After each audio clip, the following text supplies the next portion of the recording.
كما نقولوا توضيح فقط لبعض الاشياء، لانه رانا قاعدين نشوفوا في مؤخرا في اغلب كما نقولوا في اغلب القنوات الفضائيه ولا راه في شبكات التواصل الاجتماعي، انما راه كاين بعض الدول دون ذكر الاسماء انه راهم قاعدين ينسبوا هذه الصنعه ليهم هما. حنايا راه بربي ان شاء الله رانا حنثبتوا بلي الصنعه هذه راه رزقنا وملكنا ملك للجزائر، انه حنطلقوا بربي ان شاء الله للمراحل تاعها من الف للياء. حنبداو بالصنعه هذه كيفاش راهي تستخدم، لانه مادام تنسب الصنعه هذه ليك لازمنا على الاقل تجيب لنا المراحل تاعها كيفاش حتستخدم. ماشي ايا كان راه اللي يقدر يهضر على المراحل تاعها، لانه مراحل كبيره راهي هذه باه تستخدم. قطعه كيما هذه راهي تتطلب اشهر، ماشي خدمه تاع يوم ولا تاع يومين وتمر قداه المرحله يخشوا فيها ربعه من الناس ولا خمسه من الناس باه تستخدم قطعه كيما هذه القنطره تاع المجهود. لانه حنا كاين كما نقولوا دو موديل تاع الصنعه تاع القسنطينه، كاين المجهود وكاين الفتله. بالنسبه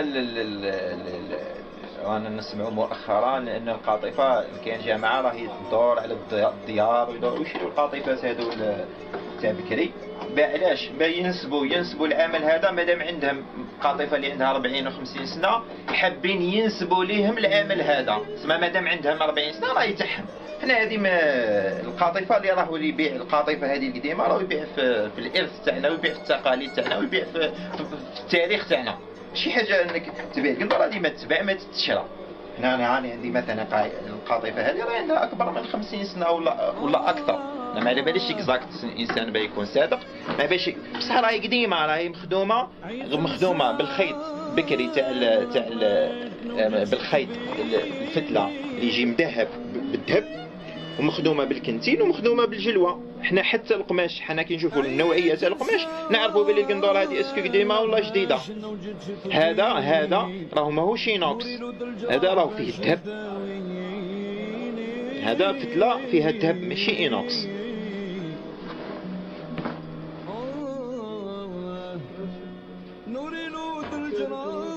يعني هو المثلث الذهبي أنا ما جسدته كثير في هذا لأني ارتبطت بالأسبوع الثقافي الجزائري بالشارقة.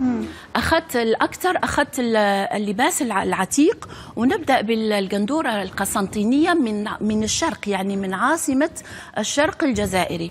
القندورة القسنطينية مش دي اللي احنا بنشوفها ولا؟ هذه القسنطينية بس فيها لمسة عصرية. هي في الكول باتو. طيب. هي لازم تكون يعني مش échancrée بهذه الصفة، ولكن حطيت لها لمسة عصرية كده. Ville d'histoire qui a fêté ses 2500 ans d'existence, Constantine est renommée dans tout le pays pour son artisanat. L'atelier de la famille Azy met en valeur le travail de broderie depuis 4 générations. La maison est spécialisée dans la conception et la réalisation de costumes traditionnels. Exemple, la gandoura constantinoise, une étoffe de velours brodée d'or. Le caracou algérois, qui se porte partout dans le pays, ou cette sorte de gilet corsé qui a plus de 400 ans. Tout ce que vous voyez ici est fait main. À Constantine, on détient les secrets d'un art qui a survécu pendant des siècles et dans des civilisations multiples. Pratiquement toutes les grandes familles concevaient le trousseau de la mariée au sein de la famille elle-même.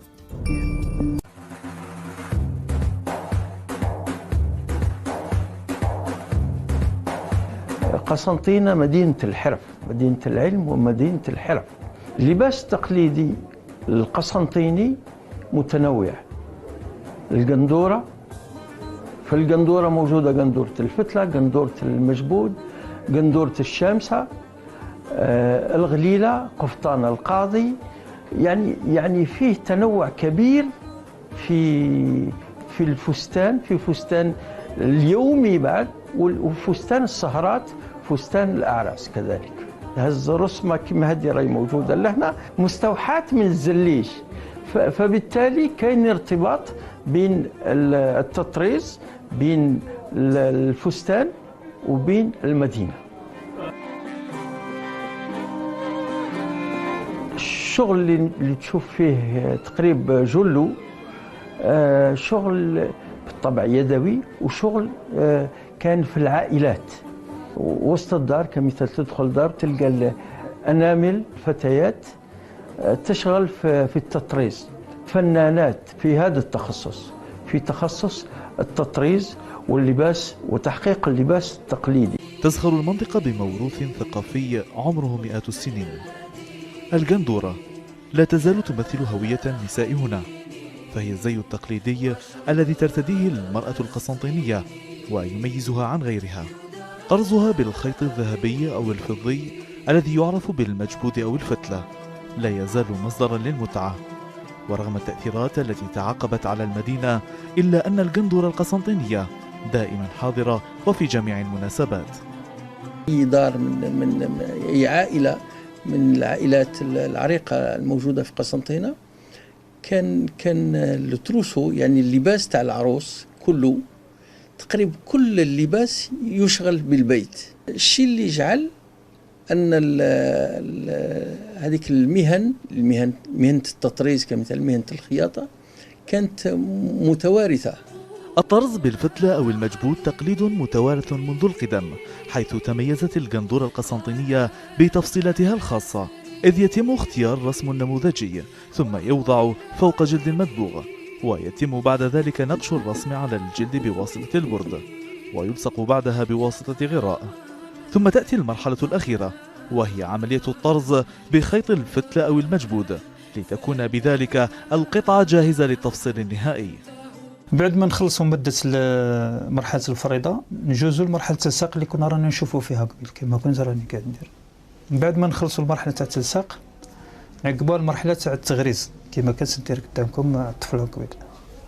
بعد ما تخلص المرحلة تاع التطريز نعقبوها باش نخيطوها.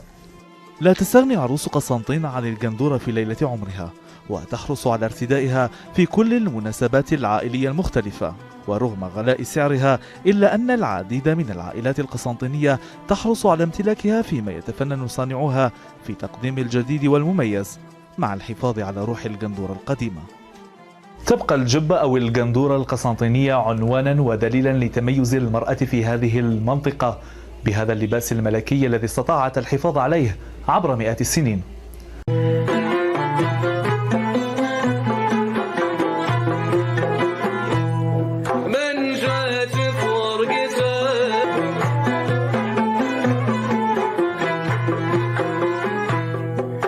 هذه الجبة التقليدية هي أشهر لباس ترتديه المرأة في مدينة قسنطينة. يتميز بطابعه الملكي كونه يعود إلى الحضارة الأندلسية في القرنين العاشر والحادي عشر للميلاد. يطلق عليه القسنطينيون تسمية الجندورة، فهو يصنع من قماش القطيفة ويطرز بخيوط ذهبية تسمى الفتلة على أيدي حرفيين متخصصين يتقنون هذا الفن بالتوارث.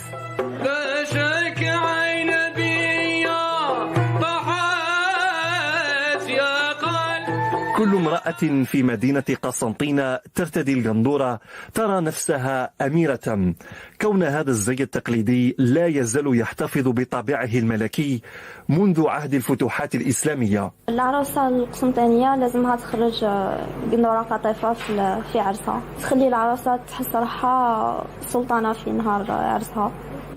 تمر خياطة الجندورة عبر 3 مراحل، فهي تبدأ بالبرشم وهي رسم الأشكال الهندسية على القماش مثل الغزال والورود والحدائق التي طبعت البيئة الأندلسية، وتنتهي بالخيزرة والفتلة وهي اللمسة الفنية التي يضفيها الحرفي على الجندورة. هذاك الإنسان بعد هذاك البي هذاك الداي هذاك المسؤول الكبير نتاع الأتراك في الجزائر هو الأول يدير ورشة في القصر نتاعو نتاع اللي يستخدم له الطروز، تطرز له القفاطن، تطرز له القناضر، تطرز له الشيء اللي يحب لمن باش يعين البيات، باش يعين بي ثاني يعطيه قفطان. ترتدي المرأة في مدينة قسنطين لباس القندورة في الأعراس والمناسبات العائلية المميزة فقط، ويتراوح سعرها بين $2000 إلى ما فوق $8000 حينما تكون مرصعة بالمجوهرات النفيسة كالزمرد والألماس والياقوت. وهذه الميزات الجمالية هي التي جعلت القندورة ذات قيمة معنوية وتراثية كبيرة عند أهل قسنطينة. رفيق بخوش، MBC، مدينة قسنطينة، شرقي الجزائر. تأخذه العروس في جهازها رفقة القندورة القسنطينية التي قد يستغرق تطريزها أشهرا. ولع القسنطينيين باللون الأصفر يتجلى في هذه الخيوط الذهبية التي تشكل على مهل. كعاشق صبور تنهمك السيدة وفاء في تطريز القندورة. العروسة كي تجي تخير القندورة تسمى تختار القندورة ثقيلة ولا خفيفة. كي خرجها الرشمان نبداو في الحرج، نجيبو خيوط هيدو ذهبية 3 تسمى والخيط من اللوط ونخدمو. تسمى كي تعود ثقيلة بزاف 4 أشهر قندورة 6.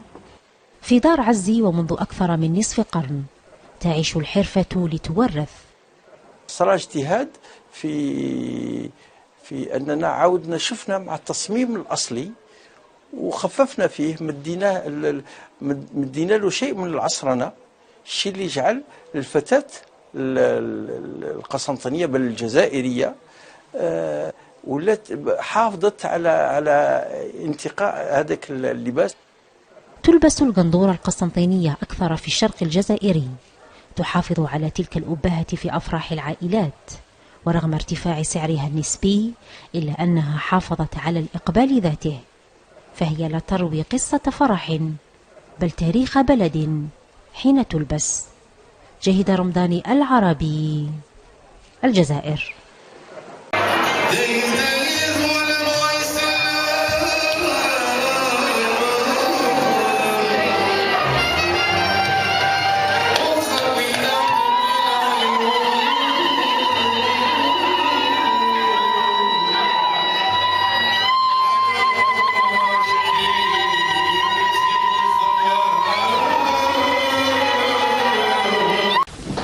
تعرف يا ما بالمستوى نتاعها ما في حتى مشكل. ايه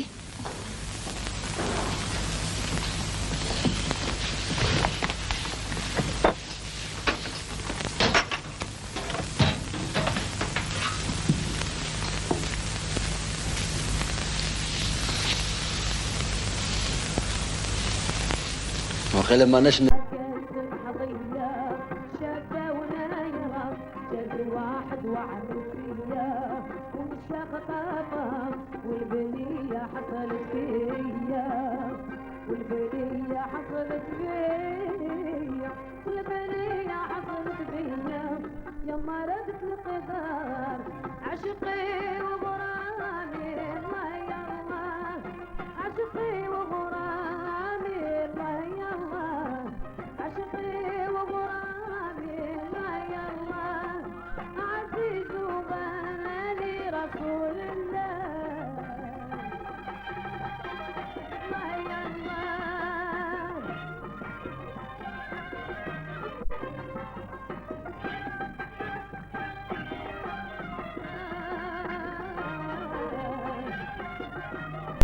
إلى الزي الجزائري الأصيل.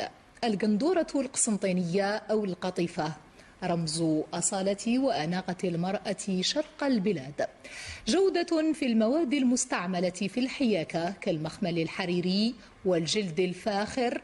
هذا اللباس المتفرد تم إيداع ملفه على مستوى منظمة اليونسكو ليسجل كنزا تراثيا إنسانيا حفاظا له من الضياع وتقديرا لمهارة الحرفيين الجزائريين. محمد زمولي. اللباس التقليدي رمز من رموز الهوية لدى الشعوب، لأنه يعكس فنونهم وذوقهم ومنتهى تجاربهم، وهو مفخرة عن عبقرية أدائهم ومهاراتهم. قندورة الفتلة أو المجبود القسنطينية هي إرث الأجداد، وهي تحفة فنية في مزجها للرموز والألوان والمواد الرفيعة، فلا يخلو بيت قسنطيني منها، لأن كل عروس تزف بهذا اللباس الأسطوري ليلة قرانها. نهزوا في قسنطينة فقط، في مدينة قسنطينة نلقاو قندورة المشبود، قندورة الفتلة، قندورة الشامسة، الغليلة، قفطان القاضي. هذا تراث والحمد لله توضع صار ما عرفش في نسجيو في الملف توضع في هذا الشهر الماضي، في آخر الشهر الماضي، والحمد لله دركا يعني نجوزوا الاشياء اخرى نزيدوا نصنفوها، نحاولوا باش نسجلوا لها ملفاتها باش نصنفوها. القطيفة أو الجندورة القسنطينية اللباس التقليدي لباس مخملي فخيوطه من حرير، يحمل رموزا نباتية للورود والأزهار مشابهة للفسيفساء تقريبا. تنسج تلك الرموز بخيوط من الذهب أو الفضة على قطع من أرقى أنواع الجلود. وللجندورة القسنطينية مع بدايات القرن ال15 أكسسوارات عديدة كالتاج أو ما يسمى بالقرطاس. وما اللباس إلا جزء وعنصر يدل على أن هناك مرجعية حضارية، أن هناك مرجعية ثقافية لأهل قسنطينة وللقسنطينيين بصفة عامة تبلورت وتجلت في هذه الألوان وهذه الأشكال الباهية.